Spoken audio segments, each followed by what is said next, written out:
this lecture we shall be discussing the design of counters, specifically a kind of counter which is called ripple counter. So, we shall be explaining the definition of ripple counter in due course of time. So, the title of this lecture is Design of Counters Part 1. Okay.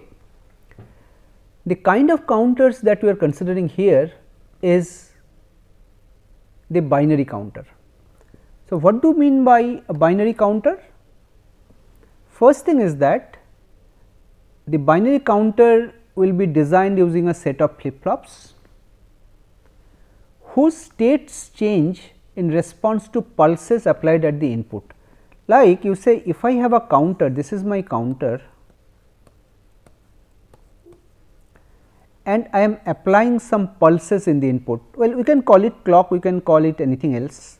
Some pulses are coming, in the input, and this counter is supposed to count how many pulses have come.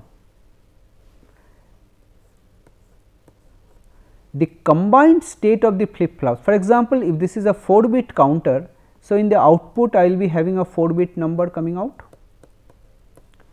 This I refer to as the combined state of the flip flops.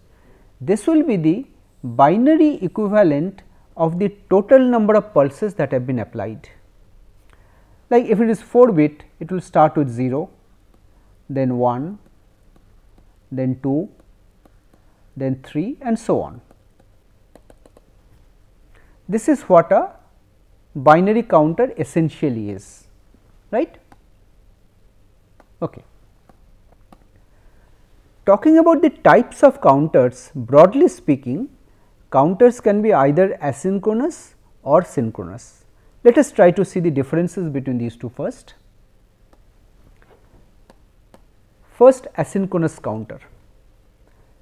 This kind of counter is sometimes also referred to as ripple counter. Now, let us explain why we call it ripple counter and why is it asynchronous. Okay? Because earlier, if you recall, we had encountered this term ripple in the context of the design of adders, ripple carry adder. In a ripple carry adder, if you recall, the carries were propagating from one full adder stage to the next. That is what we refer to as a rippling effect. Here also there is a similar rippling effect that will come in, that we shall see how. The first thing is that this kind of asynchronous or ripple counter are the easiest to design, they are the simplest, they require the minimum amount of hardware for implementation. Let us see how it will this can be designed. Now, let us try to explain these two terms, asynchronous and ripple. So, we call this kind of counter asynchronous because the flip flops, it can be a 4-bit counter, there will be 4 flip flops. The flip flops are not driven by the same clock, unlike a register. Now, in a register design, if you recall, all the flip flops were driven by the same clock signal, but in an asynchronous counter, we are not using the same clock to drive the flip flops, which means the flip flops are not changing their states at the same time, they are not synchronous. So, asynchronous means not synchronous. Okay. And these kind of counters, you shall see why, are very conveniently designed using T flip flops.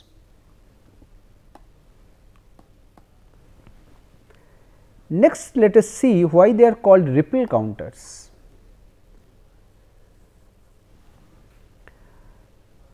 See here, let us take an example that for a 4-bit counter, the current state is 1111. 1111 means 15, right? 1111 means 15. Now, if another clock pulse comes, the count is supposed to be 16, but in 4 bits you can only store a maximum of 15. So, if another pulse comes, it will again reset to 0. So, 15 you will again go back to 0. So, 1111 to 0000. Now, in a ripple counter what happens is that these 4 flip flops will not change state simultaneously. So, what will happen? The first flip flop will change state first, then the second flip flop will change state, then the third will change state, then the last one will change state.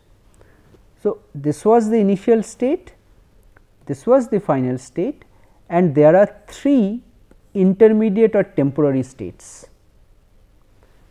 So, when you apply a clock pulse or some signal in the input, the flip flops will not change state simultaneously. There will be a rippling effect. The first flip flop will change, that will cause the second flip flop to change, that will cause the third one to change, which will cause the fourth one to change.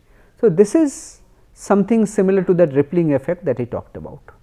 This is why it is called a ripple counter. Now, the problem in such ripple counter is that this, as you can see, that the transition from 1111 to 0000 is not smooth.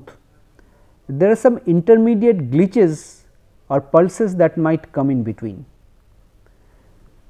So, if the output of the counter is driving some other circuit, this unwanted transition may cause some errors because of these glitches. But if such glitches are not really a problem, then you can use this kind of a counter, because designing this kind of a counter is very simple, right. This is asynchronous counter. Now, in contrast, a synchronous counter is characterized by the fact that you have the same clock signal that is feeding all the flip flops, and because the same clock signal is feeding the flip flops, whenever the active edge of the clock comes, all the flip flops will change state simultaneously. Those intermediate states that I have just now mentioned for ripple counter, they will not come. Okay. So, all flip flops change state simultaneously, which means no glitches in the outputs. Such counters are typically faster than asynchronous counter because there is no rippling effect, but the drawback is that it needs more hardware. Now, we already know how to design a synchronous counter, you have already seen it earlier. When you talked about the formal design procedure for FSMs, we took an example of counter design also. So, when you want to design a synchronous counter, that is the way to go about it. You start with a state transition diagram or a state table, go through the steps and finally arrive at the design using your chosen flip flop. It can be T flip flop, SR, JK, D. Okay. So, as I said, this kind of counters can be designed using the methodology which we have discussed earlier. Fine. Now, here we are concerned about the design of ripple counters or asynchronous counter.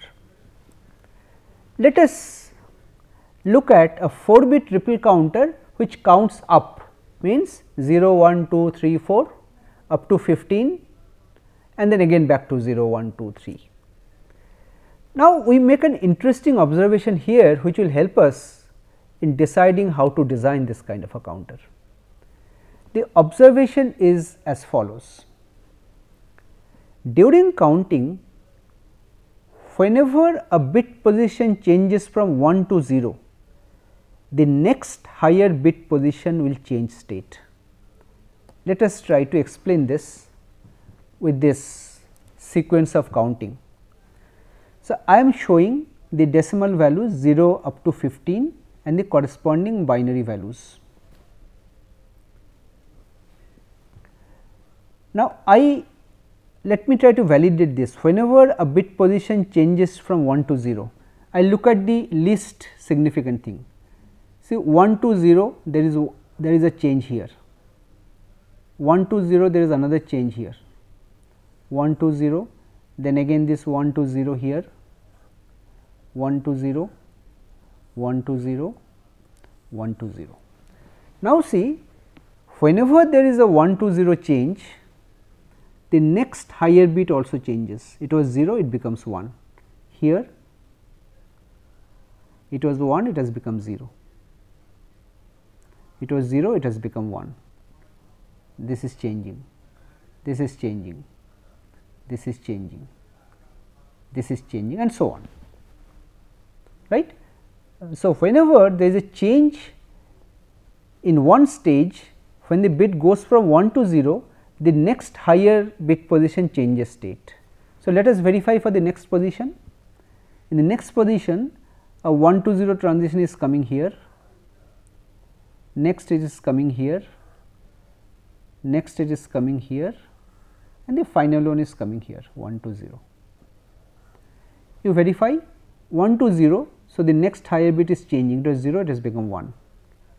Then here this bit is changing, it was 1, it has become 0.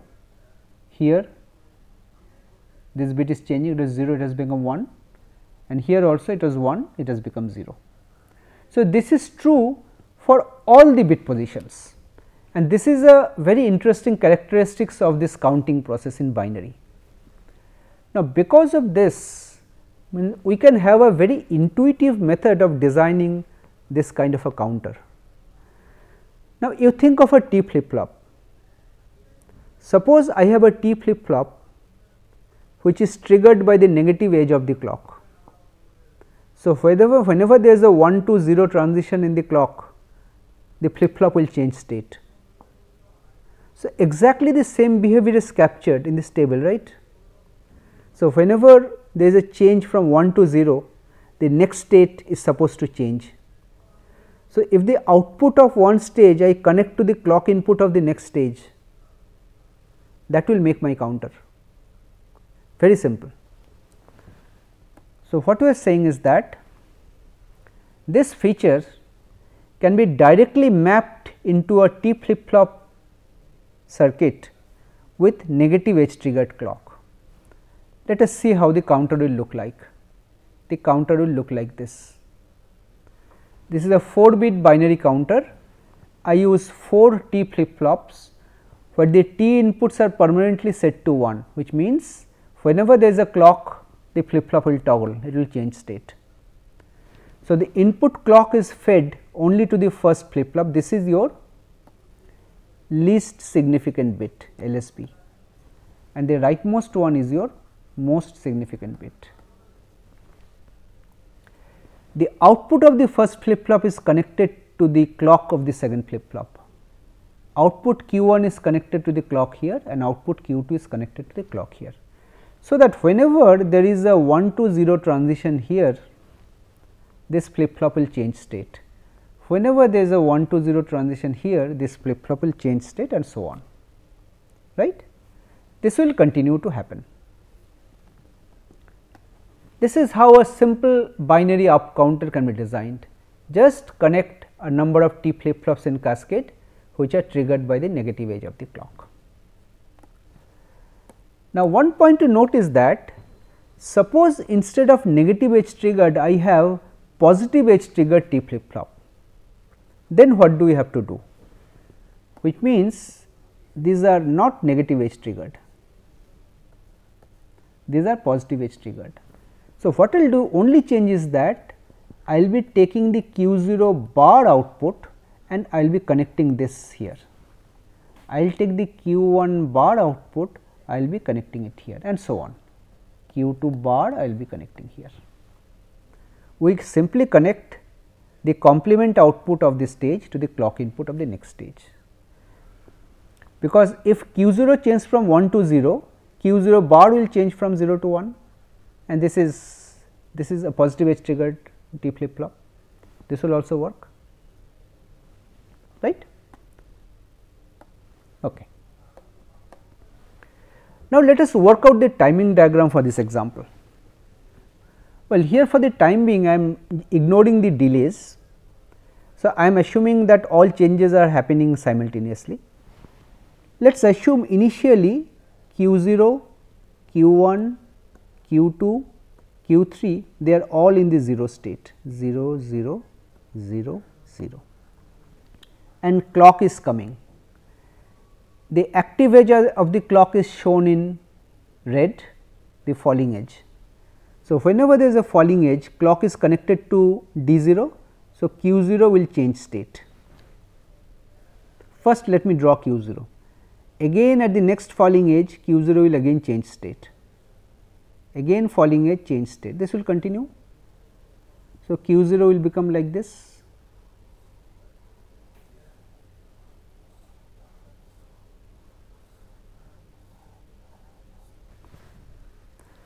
let us look at Q1. This Q0 output is fed to the D1, is fed to the clock input of the next flip flop. So, whenever there is a falling edge in Q0, this edges, Q1 will change state. So, Q1 will change here, again it will change here, again it will change here, again it will change here, here and again here. Similarly, for Q2, Q2 will change here. So, whenever there is a falling edge in Q1, next it will change here, next it will change here and so on, and finally, Q3 will change here. And so, whenever there is a falling edge, just if you see it is 0 0 0 1, next it will be 1 0 0 0. So, it is exactly counting in binary, next it will be 0 1 0 0, then 1 1 0 0.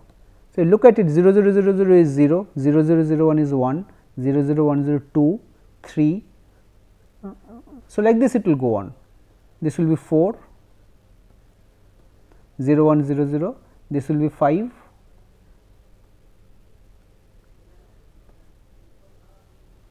right. So, in this way this will go on, fine. Now, there is one interesting observation from the truth table, or actually from the timing diagram that we have shown. Just if you recall, the input clock was coming, the output Q0 was changing at the falling edge of the clock. That means, it was something like this, the clock was like this coming and Q0 was changing at the falling edge of the clock.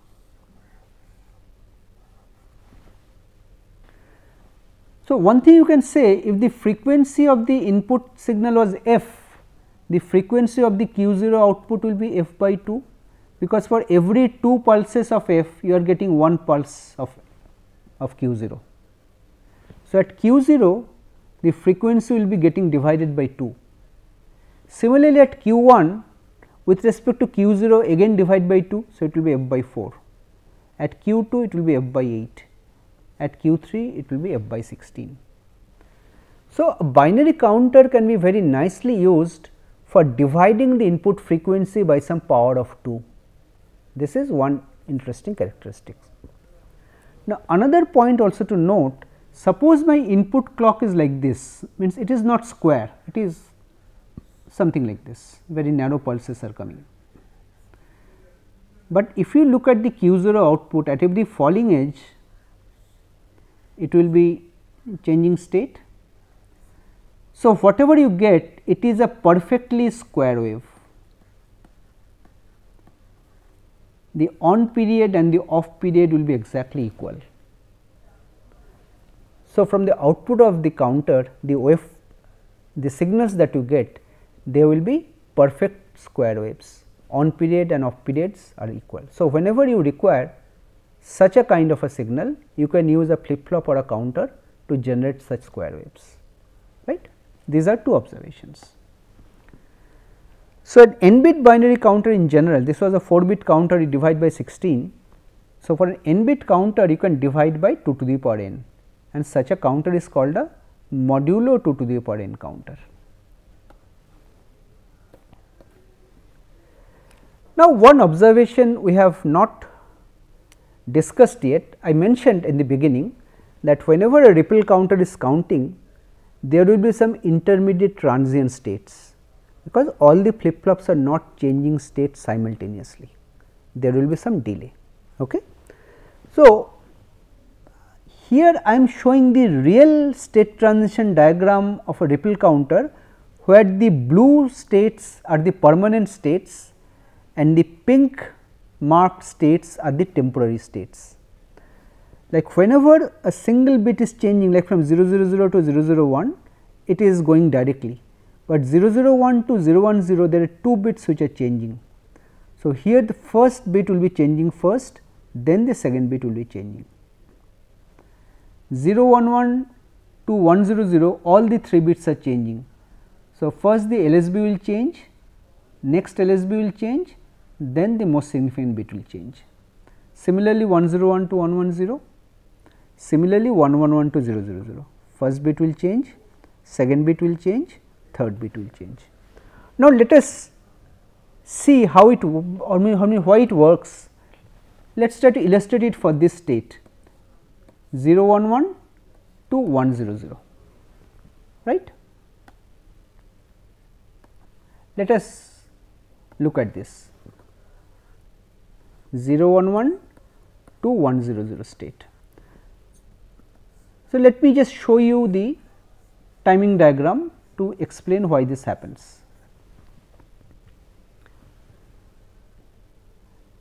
This is the falling edge. I am showing one clock only, because this these are the 3 outputs Q0, Q1 and Q2. The state was 011. So, Q2 was 0, Q1 was 1, Q0 was 1, 0, 1, 1. Now, an active edge of the clock has come. Now, what will happen, you see, each flip flop will have a delay. So, I am showing the timing diagram with the delay here, because earlier I have ignored the delay in this timing diagram that I had drawn. So, Q0 will change after a short delay like this, and this Q0 will be fed to the T input to the clock input of the next flip flop. So, Q1 will change now after again a little delay.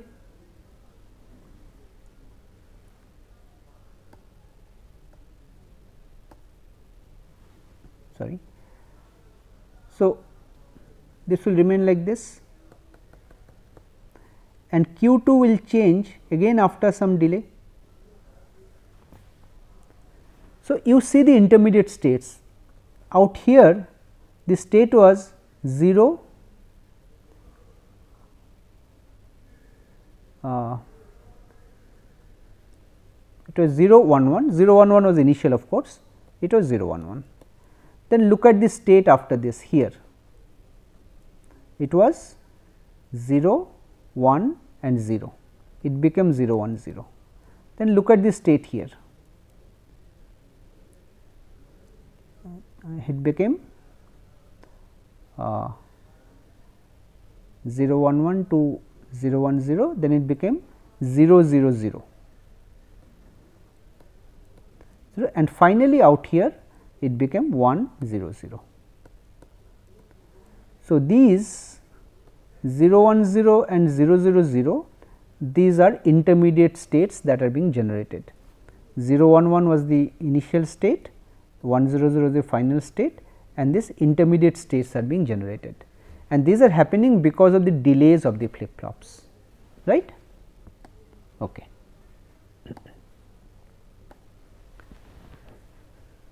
So, this is what we mean by there are transient states during the counting. Now, if you want to design a down counter, the observation is very similar, but the direction of the changes are just reverse. So, whenever a bit position changes from 0 to 1, then the next higher position changes state. If you are counting down, let us say sometimes we need a counter to count down 5, 4, 3, 2, 1 like that. This is called a down counter. Suppose we want to design a down counter. So, it will start from 15 for a 4 bit counter, 14, 13 down to 0 and again back to 15. So, whenever there is 1 to 0 transition, I am showing some examples. not 1 to 0, 0 to 1 here, 0 to 1 transition, the next bit is changing. Let us say here also 0 to 1 transition, next bit is changing. And so, here also you say 0 to 1 transition, 0 to 1 transition, the next bit is changing. It was 1, it has become 0. So, just the polarity is reverse, otherwise there is no basic change. So, to implement this, you can use a T flip flop. Earlier we use negative edge triggered clock, but here you recall positive edge triggered clock. So, whenever there is a change from 0 to 1, then the flip flop should toggle, right, and this is the requirement. So, to summarize, so if you use negative edge triggered flip flop, then we will have to connect Q bar output to the clock input of next stage, but if you use positive edge triggered flip flop, then you can directly connect the Q output to the clock input. This will result in a down counter. So, with this we come to the end of this lecture.